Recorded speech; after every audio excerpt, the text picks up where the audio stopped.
پہلے یہ چھوٹی سی ویڈیو دیکھ لیں، پھر اس کے بعد ہم آپ سے بات کرتے ہیں۔ تو میرے پاکستانیوں، میرے غیور دلیر پاکستانیوں، آپ نے سب نے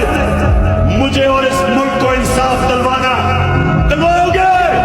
پتہ نہیں کیسے عمران خان صاحب اس قوم پہ اتنے جلدی اتنے اندھے اعتبار تک چلے جاتے ہیں۔ پتہ نہیں کیسے عمران خان صاحب اس قوم کے لیے اتنی بڑی لڑائی جیل لیتے ہیں، کیسے عمران خان صاحب اس قوم کے لیے 2 سال جیل میں گزار لیتے ہیں، کیسے عمران خان صاحب صرف اس قوم کے لیے اس بدبخت، اس ملعون اور اس بے ضمیر اور اس کم ظرف لوگوں کے ساتھ یہ لڑائی لڑ لیتے ہیں، کیسے عمران خان صاحب اس قوم پہ اعتماد کر سکتے ہیں اور ان لوگوں کے لیے یہ لڑائی لڑ سکتے ہیں۔ اگر آپ کو پتہ ہے تو عمران خان صاحب آپ کے لیے پکار رہے ہیں، آپ کو مخاطب کر کے یہ بتا رہے ہیں کہ آپ نے میرے لیے اور اس ملک کے لیے انصاف دلانا ہے، آپ لوگوں نے کھڑا ہونا ہے۔ ہر بار عمران خان نے اپنی قوم کو مخاطب کر کے بتایا ہے کہ اس قوم کی لڑائی آپ نے لڑنی ہے، اس ملک کی آزادی آپ نے اس ملک کو دلانی ہے، اپنے حقوق کی جنگ آپ نے خود لڑنی ہے۔ تو عمران خان صاحب نے اس قوم کو بتایا ہے، لیکن افسوس یہ قوم آج بھی عمران خان صاحب کے قول کے انتظار میں ہے، یہ قوم آج بھی لیڈرشپ کے پیچھے پڑی ہے، یہ قوم آج بھی لیڈرشپ کے قول کا انتظار کر رہی ہے۔